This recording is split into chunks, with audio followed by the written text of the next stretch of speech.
Yes, I know I did an unboxing of the M11P last week. The Q3 and the M11P turned up on the same day, and I haven't actually opened this box. It's still sealed. I haven't opened it. The reason for doing these unboxing videos is to give you guys out there an opportunity to ask me some questions down below in the comment section about the Q3 that I can include in upcoming videos. I've been looking for some information on the Q3 and I haven't been able to find it. So I will include that in an upcoming video because I think some of you will be interested in what the Q3 can do. Before I unbox the Q3, I also bought some accessories. I got the wireless charger grip.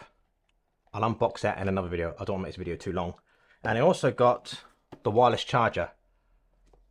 Both of these items were quite expensive, but I think they were worth buying and testing and give you guys an honest opinion on them as well.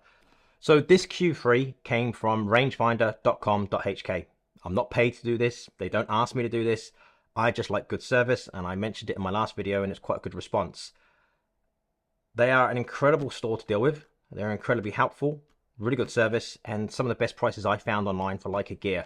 So I'll put a link to their website down below in the description. It's rangefinder.com.hk, and they also ship worldwide via FedEx. So let's unbox the Q3. The first thing I noticed, this is in the older style boxes. If you watch my M11 unboxing, M11P, sorry, my M11P unboxing, that's in the new style boxes that the SL cameras come in. This is the older style that my M10P came in, and my MP. I think my MP came in this box. I'm not sure. I'll try and remember that. Check out the video down below. I did do an unboxing on my MP as well.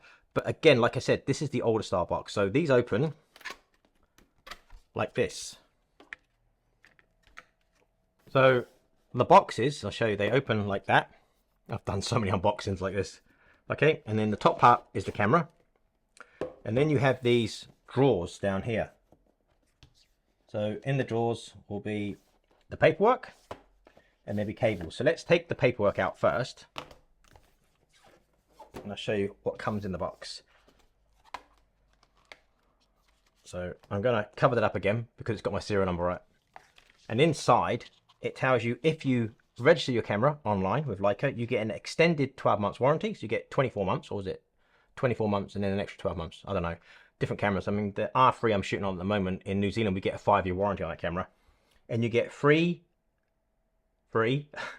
digital editions of LFI magazines if you register your camera. This is the inspection card that you get. So it's signed by somebody. And if I put you there, tell you there, like, signed there by the person that inspected my camera to make sure everything's okay.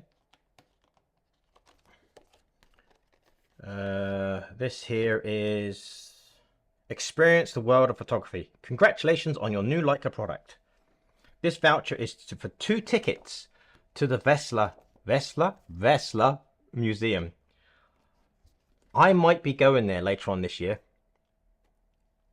If you want me to do a video on it, let me know down in the comment section, because I'm going back home to the UK later on this year, and I'm hoping to go over to Germany and visit the Leica Museum. There's another piece of paper that I never read. And this is a quick start guide, which is quite nice, and it's in multiple languages. So, oh yeah, and sorry, there is another one in here. And you get this, which is a free membership invitation to the Leica Society. There you go, and you get that as well in there. And then the bottom, this should have all the cables, neck strap, and battery. So again, Leica has given me a really nice cable, but this is USB-C to Lightning. And like I said in my last video, I've upgraded to the iPhone 15 Pro, which is USB-C. And all my iPads have been USB for a while. I have iPad Pros. So that cable's no good to me. And I did put in the last video, does somebody know if Leica make a USB-C to USB-C cable? Because it'll be nice to have a Leica cable, but I can use any USB-C to USB-C cable, but this is a really nice cable. So not going to be needing that. Take that out there, there's that, there's that. Some cable, and there's a charger. Right. Now the charger is the same that comes with the Leica SL2S, which is recorded in there, and the same that came with the Q2. If you're a subscriber to my channel, you would know that I had the Q2 monochrome. I love that camera, but I did find it quite limiting. We live in a color world, and having just black and white does limit you a bit. It is nice, and I know a lot of people love that, but for me, it was just too limiting. If I want to shoot black and white, I shoot black and white film, to be truthful. So I sold the Q2 monochrome, and that's why I bought the Q3. I'll talk about why I bought the Q3 a little bit later on. So in here, I've got cables. I'm not going to open them, just power cables. Neck strap. So you've got this really nice neck strap. I have a few of these actually. I'm not sure if I'm going to use the one that came with my M11P. It's a bit different to this. This seems to be a bit better than this, but I'm not sure if I'm going to use it. And then we've got the battery. Now this should be the SCL6.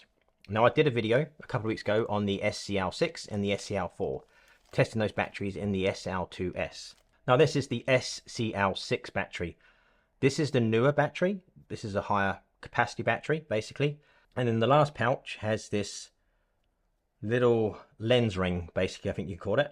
That's the lens ring that goes on the front of the lens if you don't have the hood on there. But I always keep the hood on my Q cameras. I've had the Q, the QP, a silver Q, Q2, Q2 monochrome, and now I have a Q3, which is in this box. So open that up, and there you go. This is a 60 megapixel full frame camera with a 28mm f1.7 Summilux lens. Now the lens is attached to the body. You can't remove the lens. You are stuck with that 28mm, but it is a really good lens. And you can digitally crop on this as well. Because it's 60 megapixels, I think you can digitally crop up to about a 90mm, which is really nice. Slightly different design to the Q2. So one of the biggest improvements is this. You now have a tilt screen. And it goes down that way as well. So when you're shooting, you can shoot straight down like that. And you don't have to duck down and look at the rear screen. That's nice. And I can tell you now, that is incredibly over-engineered. That is really good quality. Doesn't have a flip around screen. I don't know if it's a deal breaker for some people, not for me. Because Leica have a really good app. And you can connect this camera very easily with the app. And it acts like a screen. So I don't think you need the flip screen on it. On the side, you've got a USB-C port and a micro HDMI port. At the time of making this video, you cannot connect a microphone to this camera when shooting video. There will be an adapter, I guess. Leica will bring out an adapter. And there is a firmware update that will allow you to do that. But at the moment, you can't do that. So you can only use the internal microphones, which basically is like a scratch audio. So the battery goes in the bottom here. And the bottom of the battery is actually part of the camera. Now, when you release the switch there, you have to tap it to get it out. So like that, and tap it out. Now somebody did mention in my M11P video about the bottom of the battery and moisture getting in. These actually have a rubber gasket on them, so no moisture is going to get in the bottom of the camera. Now part of the reason why I bought the Q3 was to test the video functions of the camera. I've seen a few videos on YouTube talking about the video functions of this camera, and they said the video is not that good.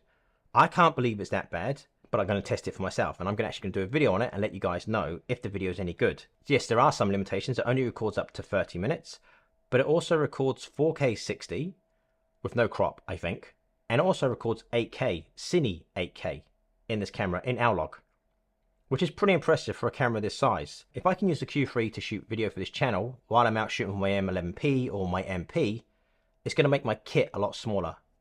I love my SL2S, but it is a heavy, big camera once you attach a lens to it and everything else. If I can have the Q3 and, like I said, the M11P or my MP in my shoulder bag, it's going to make my kit a lot smaller and make my life a lot easier. And it means I can get more videos done. I haven't seen anybody really test it for that. I'm hoping it's going to do it. If it doesn't, it's going to be a really good stills camera. Now, I will do a video in a few weeks on why I bought the Q3 and the M11P. Because they're actually for a project, or actually for work, I would say. I'm trying to make my gear a lot smaller, minimalize my gear. It's nice having all these flash cameras, like my red cameras, which is there, my R3 and my SL2S. When I'm working overseas, I have to carry all that gear, and it's getting quite hard now, especially with the airlines. So I'm trying to minimalize my gear and shoot the photos of my work with the M11P, because it's a 60 megapixel sensor. It's insane. And the Q3, and also have the SL2S if I need it. But then I just have my red cameras for doing my video work. If you have any questions about the Q3 or anything you want me to include in my upcoming review on the camera, leave me a comment down below and I will try my best to include as many of them as I can in that review video.